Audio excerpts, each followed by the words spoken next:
जय हिंद, वंदे मातरम। दोस्तों मैं हूं हंस और आज बात करेंगे पुलिस चालान 498 डोरी केस में पुलिस चालान बनने के बाद क्या प्रोसेसिंग होता है, क्या प्रोसेसिंग नहीं होता है, पूरी डिटेल में बात करेंगे। पूरे वीडियो के एंड तक जरूर देखना। सेकंड पॉइंट की बात करते हैं दोस्तों, अगर आपको कॉमेंट में नंबर देते हो और आपको कोई भी हंस लीगल हेल्पलाइन की टीम से फोन कर रहा है, कोई भी आपसे पैसे ठगता है, उसकी रिस्पॉन्सिबिलिटी आपकी होगी। मेरे नंबर स्क्रीन पर आपको दिखते हैं, डिस्क्रिप्शन में पूरी डिटेल मिल जाती है अगर आप मुझसे बात करना चाहते हैं तो। चलिए दोस्तों स्टार्ट करते हैं टॉपिक। देखो 498 का जो चालान पुलिस चालान बनता है, चार्जशीट बनती है, उसके बाद में क्या होता है दोस्तों 173 सीआरपीसी में कोर्ट में जमा हो जाता है। उसकी जो पुलिस चालान बनाती है, पुलिस वेरिफिकेशन करती है, जो भी उसका इन्वेस्टिगेशन करती है हर चीज़ का, उसको चालान को पुलिस कोर्ट में करती है सीआरपीसी 173 के तहत। अब उसके बाद क्या होता है दोस्तों 207 सीआरपीसी में आपको निःशुल्क में वो चालान की कॉपी मिल जाती है, आपके वकील के जरिए आपको मिल जाती है। उसके बाद क्या प्रोसेसिंग होता है, आपके पास एक ऑप्शन होता है कि आप डायरेक्टली या तो हाई कोर्ट में क्वेश्चन करा सकते हो 482 में। अगर आपके पास एविडेंस है चालान के क्रॉस में, भाई चालान में जो चीज़ बनाई है पुलिस वाले ने, इन्वेस्टिगेशन आईयूओपी ने, अगर आपके पास उसके क्रॉस में पॉइंट है, जैसे उसने जो भी बात लिखी है, जो भी इन्वेस्टिगेशन किया है इंक्वायरी में, तो आप 482 में जा सकते हो। लेकिन उसके बाद मान लीजिए आपने 482 में नहीं जा रहे हो और उसके बाद आप क्या करोगे, कोर्ट में जाएगा आपका चालान, उसके बाद आपको सम्मन आएंगे, चार्ज लगेगा भाई आप पे, कौन कौन सी सेक्शन पे आप पे केस चलेगा। चार्ज लगने के बाद आता है एविडेंस होता है, एविडेंस एक्ट आता है, प्रोसिक्यूशन ऑफ एविडेंस एक्ट बोलते हैं उसे। वहाँ पे क्या होता है कि जो विटनेस होते पत्नी के, आपकी जो पत्नी है उसकी विटनेस गवाह 161 के जो गवाह होंगे उनका वो हो गया चीफ एग्जामिनेशन, उनकी जो गवाही होती है उसको बोलते हैं अपन चीफ एग्जामिनेशन बोलते हैं, तो वह गवाही होगी। अब कोर्ट पे डिपेंड करेगा कि उनके कितने, तो पहले तो विटनेस है, पत्नी के कितने विटनेस आपकी के 1 है, 2 है, 3 है, 4 है, 5 कितने भी है।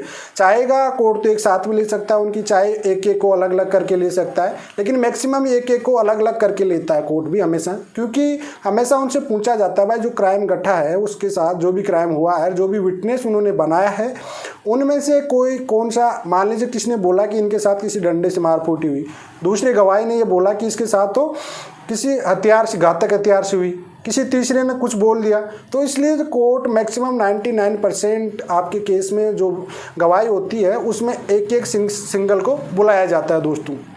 अब उसकी गवाही हो जाती है कंप्लीट, जो आपकी वाइफ की गवाही होती है कंप्लीट, उसको बोलते हैं अपन चीफ एग्जामिनेशन, ठीक है, उनको चीफ एग्जामिनेशन एविडेंस बोलते हैं, भाई उनकी गवाही हो रही है। अब उसके बाद आता है जो आप एक्यूज्ड मतलब पति होता है, उसके वकील की बारी आती है, उसे बोलते हैं अपन क्रॉस एग्जामिनेशन। जी हाँ दोस्तों, क्रॉस एग्जामिनेशन में क्या होता है कि वकील आपका उसमें खामियां ढूंढेगा, कमियां ढूंढेगा, ठीक है, और वहाँ पे गवाहों से ना कोई डराया जाता है ना कोई धमकाया जाता है, बिल्कुल सिंपल लैंग्वेज में बात होती है, निडर होकर आपको जो भी आपकी बात है वो होती है।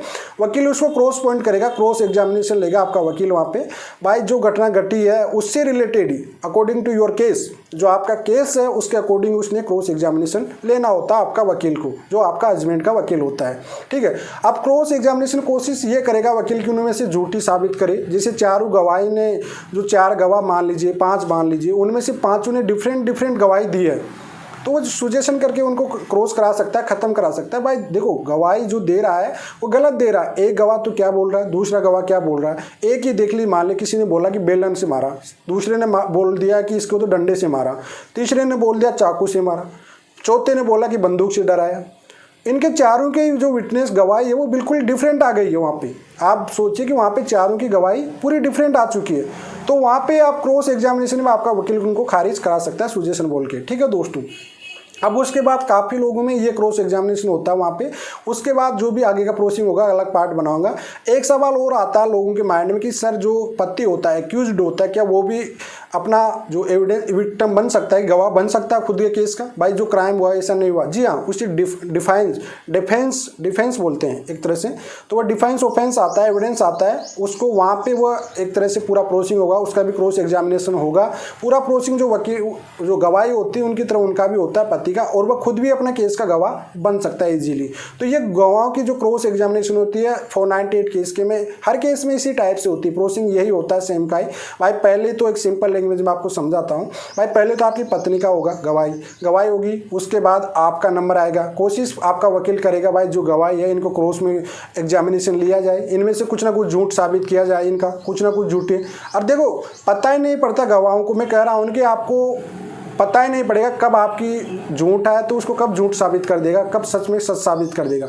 आपको वो वकील पे डिपेंड करता है। वकील आपका अच्छा एक्टिव होना चाहिए। अगर आपका वकील अच्छा एक्टिव है ना तो आपके क्रॉस एग्जामिनेशन में आपके केस है ना जिसको अपने हाथ अपनी तरफ कवर कर सकता है। जी हाँ दोस्तों, तो डिपेंड करता है मेन आपके वकील पे। एविडेंस जो प्रोसिक्यूशन एविडेंस एक्ट होता है वहाँ पे जो होता है आपके जो भी सबूत होते गवाह होते अगर उनको कवर कर लेता है फर्स्ट में तो फिर आपका केस आपकी तरफ हो जाता है मैक्सिमम।